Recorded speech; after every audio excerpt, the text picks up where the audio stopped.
સાથીઓ, આજે અમરેલી જિલ્લાના ખાંભા તાલુકામાં જ્ઞાપન દેવા જે વિદ્યાર્થી મોરચાને લઈને જે નીટની જે પરીક્ષા ની અંદર જે કૌભાંડ થયું છે એને લઈને આપણે વિનુભાઈ વિંજોડા જે બેરોજગાર મોરચાના જે ગુજરાત પ્રદેશ અધ્યક્ષ એને આપણે પૂછીએ કે સાહેબ, શું આજે તમે જે આવેદન જે દેવા આવ્યા છે, શું નીટને લઈને શું આજે આ પ્રશ્ન છે અને કેમ આજે બોલવું પડ્યું?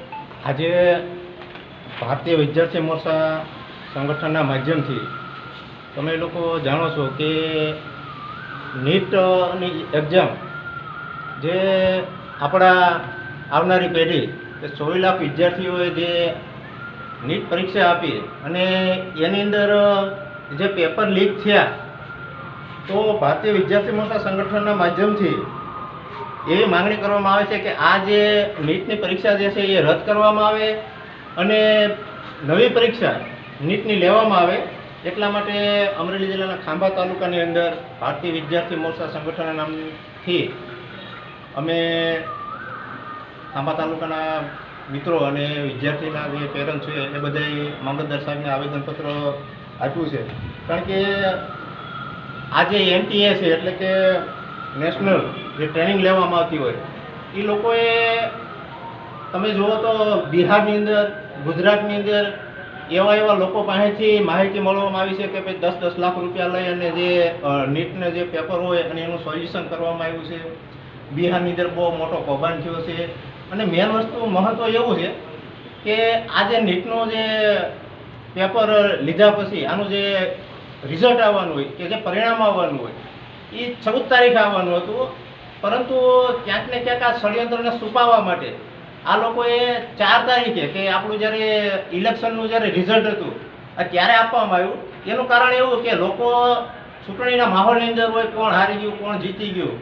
તો આ જે નીટની અંદર જે ષડયંત્ર થયું, જે ગડબડી થઈ, જે પેપર લીક થયા, આ લોકો સુધી માહિતી ન મળે અને જે 24 લાખ વિદ્યાર્થીઓ જે છે ભારત દેશની અંદર એ હલ્લાબોલ ન કરે એટલા માટે ક્યાંક ને ક્યાંક એને છુપાવવા માટે થઈને પણ એક અગાઉ તારીખથી આ લોકોએ આવું એક ષડયંત્ર કર્યું છે. અત્યારે વિદ્યાર્થીઓ હોય, યુવા હોય, બેરોજગાર હોય. એક મિનિટ રોકો છો સાહેબ, કેટલા જિલ્લાઓની અંદર આપણા જે વિદ્યાર્થી મોરચા લઈને આ આવેદન દેવાનું? હા, આજે ભારતીય વિદ્યાર્થી મોરચા નામનું જે સંગઠન છે એ આજે 20 તારીખ 6/2024 દિવસે 550 જિલ્લાની અંદર એક સાથે આવેદનપત્ર મહામહિમ રાષ્ટ્રપતિ મહોદયને ભારત સરકાર નવી દિલ્હી આપવામાં આવશે. 550 જિલ્લાની અંદર. કહેવાનો મતલબ એવો છે કે 24 લાખ વિદ્યાર્થી ખરેખર જો આજે રસ્તા ઉપર ઉતરી ગયા હોય તો સરકારની હાલત બહુ કફોડી થઈ જાય છે. પણ કહેવાનો મતલબ સીધો કે ભાઈ આ જે પરીક્ષા છે એ રદ કરો અને નવી એક્ઝામ દેવામાં આવે, જેથી કરીને વિદ્યાર્થીનું ભવિષ્ય ન બગડે, એનું વર્ષ ન બગડે અને તમારું જે ષડયંત્ર કરેલું છે એ એક તરફ ક્યાંક દબાઈ જાય. તમે જુઓ તો 1991ની અંદર એક LPJ નામનો કાનૂન આવ્યો હતો. આ નવી શિક્ષણ નીતિની અંદર શું થાય છે એ ઘણા ખરા વિદ્યાર્થીને ખબર ન હોય, પછી આત્મહત્યા કરી લેતા હોય. એમની આગળ અમુક વસ્તુની જાણકારી ન હોય કે ભાઈ સામાજિક જ્ઞાન શું છે, નવી શિક્ષણ નીતિ શું છે.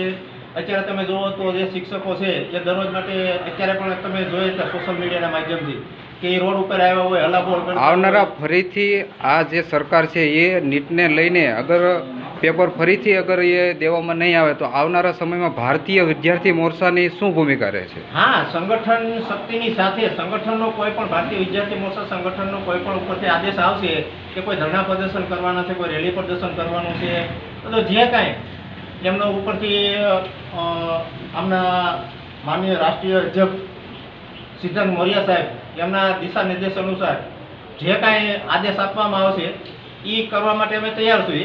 કોઈ પણ આંદોલન હોય એટલે પછી, કારણ કે આ જે આવનારી પેઢીને બચાવવા માટે અત્યારે ભારતીય વિદ્યાર્થી મોરચા મેદાનમાં આવે, આજે જ્ઞાપન દઈ કે આવેદનપત્ર આપી અને સાહેબને અમે રજૂઆત કરી છે. ધન્યવાદ.